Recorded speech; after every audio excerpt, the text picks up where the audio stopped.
Alright, so I know for me, during like the whole application process, I used YouTube as my #1 source for help. And I would love to contribute back and like kind of give some tips and like just tell how my journey was. And hopefully if you are watching this because you are applying, I want to say best of luck and shout out to you for applying, because that is the first step. You're never gonna know until you actually do the work and apply. And if you don't make it this time, there's always a next time. So don't give up. You got this. Okay, so basically how the application process works is that, okay, I have my notes here because like there's no way I'm gonna remember this. But basically, okay, so in January is like when they first put out the apps on like the official website, where it was like just like a basic kind of interest form, like name, school, the stuff you do, why you think you would make a good fit, just like very basic intro stuff. And I was like, I saw the email and I was like, or not the email, I saw like the application link was out and I'm like, there's gonna be like a million girls applying to this. I'm gonna be a second year, not knowing anything about campus. What are my chances I'm gonna get this? Literally 0.0000001. But I still applied because I was like sitting on my couch bored and I'm like, I have nothing else to do. I've just been watching too much Netflix, so like might as well. And I applied and then I kind of forgot about it. I was like, oh yeah, I applied. But it wasn't until February, which was when it was round 2. And I got an email saying, you've been called back for round 2 or whatever, something along those lines. And I was literally shocked. I was like, what? I was so shocked. But this one was like one of my favorite parts of like the interview process, because you had to create a mood board. So I'll definitely show what my mood board looked like. I spent a lot of time on this, okay?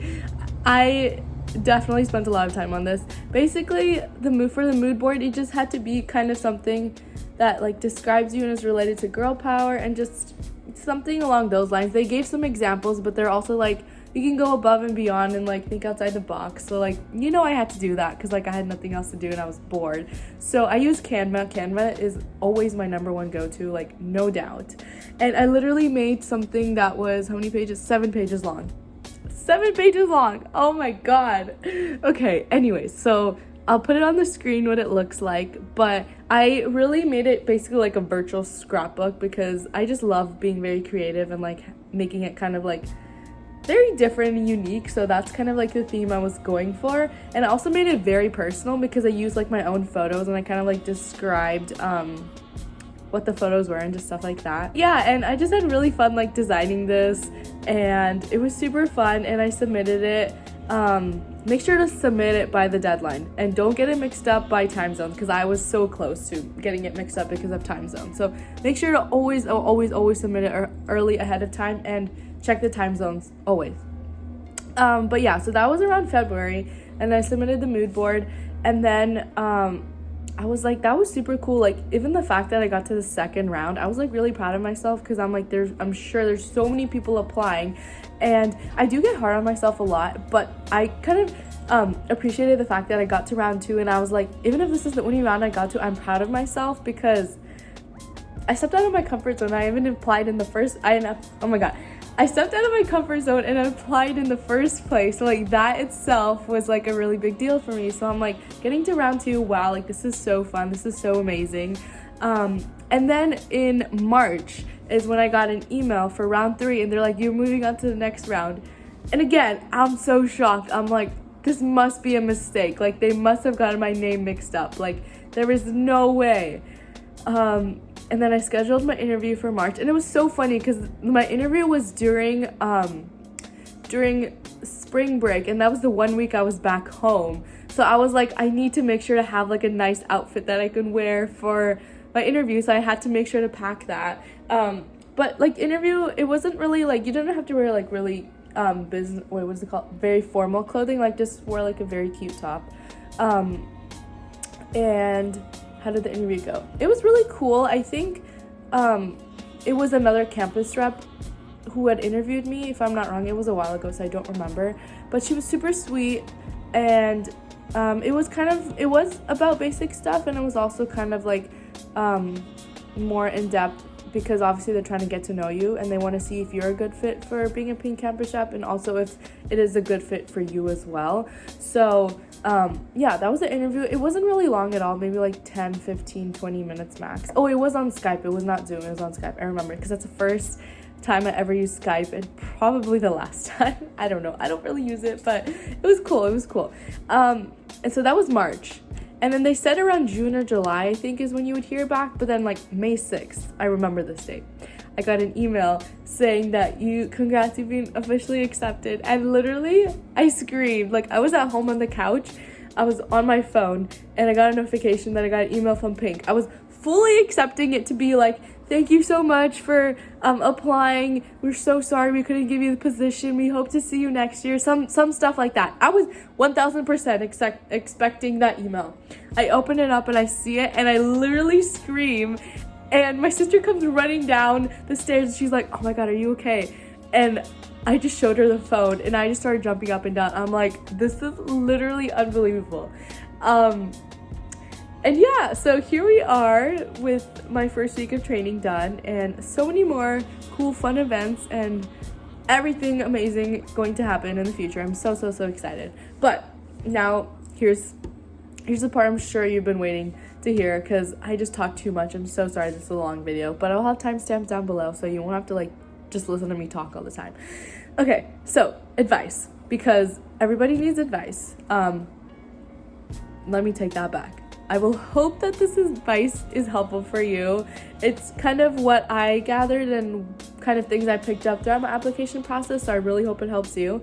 So the first thing I would say is to like the year. So I'm gonna be a second year right now. So during my freshman year, wow, okay, this is me telling another story. I'm so sorry. I promise I'll get to the advice really quickly. But okay, so my freshman year, I followed Pink, the Pink UCSB account right away, fall quarter, winter quarter, and so like they hosted a lot of virtual giveaways. Obviously I was like, what is it called? Oh my God, why am I blanking out? I participated in those. Wow, really need more coffee. Okay, yeah, so like I participated in all of those. I really I was always like DMing them saying like, oh my God, this is so cool, or always commenting on their pictures, liking their pictures, because I know from personal experience that like obviously commenting helps the posts, and liking them, obviously reposting your stories, it definitely helps boost it. So I was like, oh, let me help them out, like it would be super cool. And yeah, so like I was always commenting on their posts, everything. I did win like 1 or 2 giveaways, which was super cool. Like I won the super cute like I love you so much kinda hoodie, and a gift card, and some other stuff which I forgot. But yeah, no, it was super cool. And then spring quarter, they were putting out applications for the spring campus team. And so basically each school has like 2 campus reps, and then under the campus reps is a campus team full of like freshman liaison, social guru, photographer, trendsetter, and outreach coordinator. I think those are the 5. And so yeah, they were setting out applications for those 5 positions, and I was like, oh my God, I would love to apply, even though I was like, I've barely been on campus, I don't really know anything, but I would love to apply because I literally love Pink so much. Like everything you could expect to have from Pink, I have it. Phone case, robe, clothes, obviously, like everything you mentioned, I have it. Because that's how that's how obsessed I am with this brand. So I applied, and then we had a Zoom interview, and just a normal interview, and I got the position of freshman liaison, which I was super excited for, because I was like, oh, this is perfect for me. Like I don't have to stress too much, because it's supposed to be a freshman for this position, so like that just worked out perfectly. And in the interview, like they specifically mentioned like, thank you so much for like always commenting and like hyping up the posts. So that was my backstory of last year, and now this is this coming year. Okay, so now onto the actual advice. So like like my past campus reps, they literally noticed that I would always comment and like hype up the post. So that's my number 1 tip: hype up the post so that you get familiar with like kind of the content, and it will always keep coming up in your feed. I don't know how Instagram algorithm works, but I noticed that if I keep like commenting and like liking certain accounts, like those will always be the ones that show up on the top of my feed. I don't even know if that's true, or if I don't even know what. But yeah, so do that, because not only will you stand out to the current team, but it's never a bad thing to support the girls, you know, support the accounts, you know. It's a lot of work. You could not expect how much work it is for anyone to run any social media account. So gotta give them the support. But the number one thing is to like just stay active and show up to events as much as possible, because then you will get noticed, and you will also notice like how they do things, and you can kind of use that to help you in your interview process.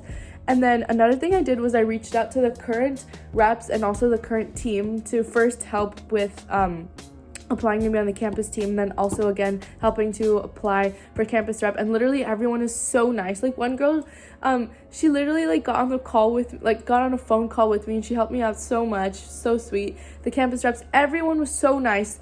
Everyone literally spent time to answer any questions I had, and everyone was so sweet. I promise you, feel free to always reach out. Like literally you can even DM me too. Like I'll leave my Instagram down below. Like I'm always willing to help. And yeah, so that was my first advice and my second advice. And I'd say, another thing. Sorry, I'm literally all over the place. But another piece of advice is that for your mood board, like really try to stand out, because from like the first round of applications where you're just like writing a lot, and then your third round of applications, which is like the interview, I feel like mood board is something where there's so many places that you can go with it, because it's like you have to make a mood board and they don't specify exactly how you have to do it, because they want you to use your creativity, obviously. So I feel like that is one place where you should really spend a lot of time. Like don't spend you can do you, but I would not recommend spending like 20-30 minutes. Probably spend like at least 4 or 5 hours on mine, because first I was thinking of ideas. That took like an hour, and I had a couple ideas, and then I was trying one out and it didn't work, so then I went to another one. But then also designing the whole thing. Like obviously you don't have to go all out or do anything in the sort that I did, but that's just what I wanted to do. I was like going along, and then all of a sudden I would get another idea and I would just play it along together. So I'd say like really take the time for each step of the process, or each step of the application round, because in the end, like they're gonna see what work you're putting in, and if you're putting in a lot of work, then they know that if you get the position as campus rep, you're gonna be putting in that work, and they don't have to like worry about, is she gonna actually do the work? Or I don't know, I'm just saying random stuff, but that's what I'm thinking. But yeah, and I'm trying to think what else. Literally, don't be afraid to be yourself. I think that's also another thing. Like if there's one thing that I absolutely love about Pink, is that they value everyone in their own diversity in every single aspect possible, and I absolutely love that. And the messages that they stand for, like self-love, mental health, oh my god, I cannot stop talking about that. I absolutely love and adore that. And I think like at one point, like every brand needs to be bigger than just like selling items. Like I wish every brand had such a strong message behind them, but we're getting there. But anyways, yeah, so I'd say just don't be afraid to be you, and use your resources. Like use YouTube, that's what I did. Use your current Pink program on your campus. Use the current actual Pink account, you know, look through their posts, look through their stories, just kind of get a feel for like what the vibe is with Pink, and get to know the brand, because when they interview you, they really want to see that are you able to fit them as much as they're able to fit you, if that makes sense. So I will stop talking because I don't know how long I've been talking for, but best of luck. If you are applying to be a campus rep, you got this. Just take a deep breath. Everything is going to work out. And if it doesn't work out this year, there's always next year. The good thing is that you tried, and that's all that matters. And let the universe do the rest. I'm so excited for this journey, and I can't wait to take you all along. And if you have any questions, feel free to DM me, leave them in comments down below, email me, literally anything. Also, I just realized I'm super dumb and I never explained the whole situation of what's going behind. But basically we got these two floaties, and yeah, so they're just kind of there as like living room decor, because I'm sure no other house has these guys as living room decor. But yeah, I probably should have explained that earlier, otherwise everyone would think I'm crazy, but you probably still think I'm crazy, so whatever, it's okay.